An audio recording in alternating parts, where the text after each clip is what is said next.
Winning army, जो army जीत रही थी, उसको रोक दिया गया, सीज फायर कर दिया गया और नेहरू यूनाइटेड नेशन चले गए। उस झटके में हम पूरा का पूरा जम्मू एंड कश्मीर ले लेते, क्यों नहीं लिया? नेहरू जी ने सीज फायर क्यों हुक्म दिया जब मिलिट्री कमांडर्स इसके खिलाफ थे? क्यों? मुझे आज तक ये समझ में नहीं आया। एज ए फौजी हमारी सेना आगे बढ़ रही थी, तेज गति से बढ़ रही थी। अटैक हमने नहीं किया था, उन जिहादियों को पाकिस्तान ने भेजा था, हमने काउंटर अटैक किया, हमने श्रीनगर को बचाया। मेजर सोमनाथ शर्मा ने अपने जीवन की बलिदान दिया और हम जब जीत रहे थे क्यों रोका? क्यों रोका?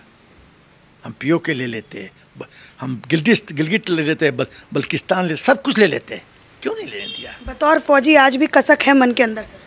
कसक नहीं, अब कसक का मैं क्या मात्रा बताऊं? पीड़ा है, दर्द है, फ्रस्ट्रेशन होता है। ऐसे ऐसे लोग इस देश के प्रधानमंत्री बने हैं, क्यों यूनाइटेड नेशंस के? अब दूसरा बिंदु, कितना बार हम लोग को मौका मिला कि हम पीओके को ले सकते थे।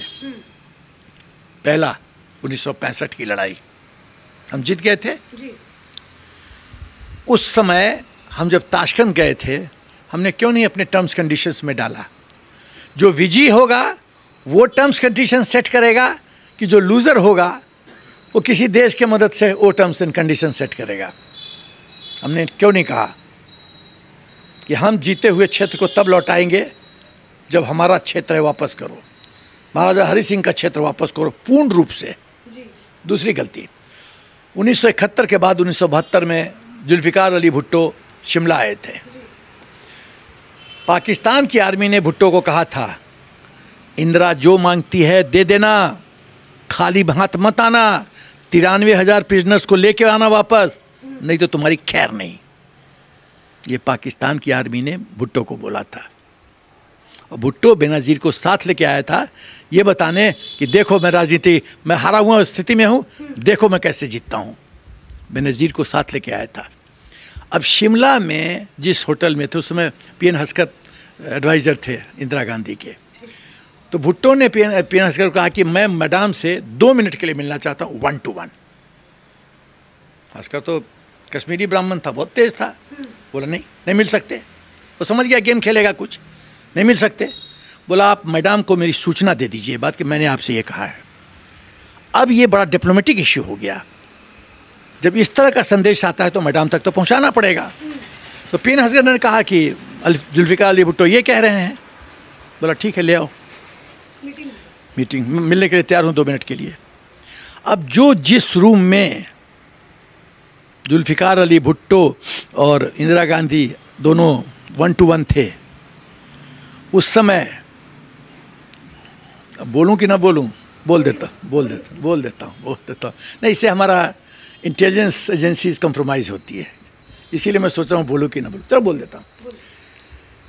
उस समय एक अपना बहुत इम्पोर्टेंट इंटेलिजेंस एजेंसीज के ओहदेदार बटलर के रूप में चाय लेके घुसते हैं और भुट्टो इंदिरा गांधी के पांव पे गिरा होता है, हाथ जोड़े हुए, और कह रहा होता है देवी मेरे को बचा ले, पाकिस्तान का प्रजातंत्र को बचा ले। यदि मैं खाली हाथ गया तो पाकिस्तान आर्मी हमको ख़त्म कर देगी और फिर प्रजातंत्र पाकिस्तान में कभी पनपेगा ही नहीं। आप तो देवी हो, मुझे 93,000 दे दो। और आप पसीज गए और आपने दे दिया बिना शर्त के। ये क्या स्टेटमेंटशिप है? क्यों नहीं कहा हमको पीओ को दे दो? क्यों नहीं कहा हमको सिंध दे दो? तुम पाकिस्तान की तो गर्दन हमारे हाथ में थी। यदि मैं प्रधानमंत्री होता तो मैं शिमला में उस दिन सिंध ले लेता, बलूचिस्तान ले लेता, पीओके ले लेता, गिलिट लेता, बल्तिस्तान ले लेता। और बताऊं क्या करता मैं भुट्टो को कहता तुम्हारी आर्मी कैपेबल आर्मी नहीं है, तुम्हारी army under command Indian army रहेगी, तुम्हारा डिफेंस और फॉरेन अफेयर्स मैं देखूंगा। या तो 93,000 ले या ये दे, इधर भी मौत है इधर भी मौत है, चुन कौन सा मौत सेलेक्ट करता है। मैं ये करता। क्यों नहीं किया इंदिरा गांधी ने? देवी दुर्गा बन गई, पार्लियामेंट में बड़ाई हो गया, 93,000 हमने प्लेट में उठा के दे दिया। राजनीति कुछ भी करवा सकता अरे काहे का राजनीति, फिर काहे के लिए फिर हट जाओ, काबिल लोग को बनने दो प्रधानमंत्री। इस तरह से खेल होता है। जो हम लोग खून बहाते हैं फौजी, इस तरह से ऐसे ही खून हमारा व्यर्थ में जाएगा। फिर सेना खून क्यों बढ़ाए? हम अपना जीवन दान क्यों करें मां भारती के लिए, हिंदुस्तान के लिए? क्यों? जब हम जानते हैं कि हमारा खून बहा व्यर्थ जाएगा, ये क्षेत्र वापस चला जाएगा। सरकार को चाहिए कि पूरा बहुत कठोर संदेश दे पाकिस्तान को, आज के बाद जो भी हम पाकिस्तान का जमीन जीतेंगे हम कभी नहीं लौटाएंगे। Never never. आज का सैनिक कैसा महसूस करता है सर इस सरकार के? बहुत अच्छा, हालत ठीक है, बहुत बढ़िया। एक चीज बताओ, खाली मैं एक उदाहरण दूंगा, दो उदाहरण दूंगा। जब 2008 में ताज होटल पे अटैक हुआ कसाब के द्वारा, 167 लोग मारे गए, तो इसके दो बिंदु बताता हूं। प्रेसिडेंट ओबामा ने, उस समय के प्रेसिडेंट ने मनमोहन सिंह जी से पूछा कि तुम भी जानते हो, आप भी जानते हो कि पाकिस्तान का हाथ है, मैं भी जानता हूं कि पाकिस्तान का हाथ है, क्यों नहीं पाकिस्तान को सबक सिखाया? मनमोहन सिंह जी कहते हैं देश के अंदर मुसलमानों को गलत संदेश जाएगा, इसीलिए हमने कड़ा कदम नहीं उठाया। वाह रे मनमोहन सिंह जी वाह, सत्ता के लिए कितना गिरोगे, कितना गिरोगे सत्ता के लिए। जब राष्ट्र की गरिमा को, इज्जत को तुम सुरक्षित नहीं कर सकते तो तुमको प्रधानमंत्री बनने का कोई हक नहीं बनता। जो पार्टी जिसके प्रधानमंत्री थे मनमोहन सिंह जी, धिक्कार है ऐसे पार्टी को, धिक्कार है जो राष्ट्र की गरिमा इज्जत को बरकरार नहीं रख सकता। सेकंड, उस समय के एयरफोर्स चीफ फैली मेजर, एयर चीफ मार्शल फैली मेजर सरकार के पास गए कि मैं तैयार हूं काउंटर अटैक के लिए, एयर स्ट्राइक के लिए, अनुमति दो। वो फाइल दबा दी गई, फाली मेजर को परमिशन नहीं दिया गया। अब उसके विपरीत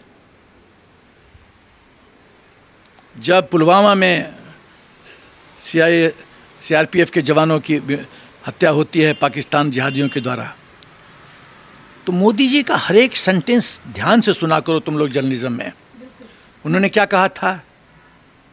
एक देश ने बहुत भारी गलती कर दी है, उसको भुगतना पड़ेगा अंजाम। लोग सोचे 7 दिन में क्या होगा, बहुत आए प्रधानमंत्री गए, क्या हुआ 7 से 10 दिन के अंदर? 13वीं से पहले बदला, 13वीं से पहले बालाकोट एयर स्ट्राइक, जैसे मोहम्मद का पूरा ट्रेनिंग बेस खत्म, रात में हम लोग घुसे, ठोके और वापस आ गए, सब सुरक्षित। और एक कुछ पॉलिटिकल पार्टी क्या कहते हैं, वह कौवा नहीं मरा, वहाँ तो खाली 2 चिड़िया मरी थी। अरे ये क्या देश है? मुझे तो समझ में नहीं आता है कि पॉलिटिकल आप अपना इक्वेशन सेटल करने के चक्कर में राष्ट्रहित भूल जाते हो। अरे हम लोग जो पायलट गए होंगे एयर स्ट्राइक में, वो तो अपनी जान ऐसे लेके गए होंगे कि मृत्यु हो सकती है, अपने पति को बोल दिया होगा, हो सकता है मैं लास्ट बार तुमसे मिल रहा हूं, विदा क्या होगा, अलविदा, क्या I am going on a secret mission.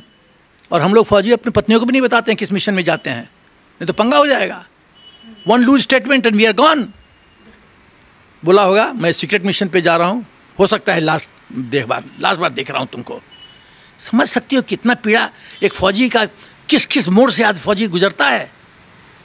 और ये लोग राष्ट्र की गरिमा, सुरक्षा, इज्जत, आबरू ये सुरक्षित नहीं रख सकते। They don't deserve to be in power, they don't deserve to be in politics.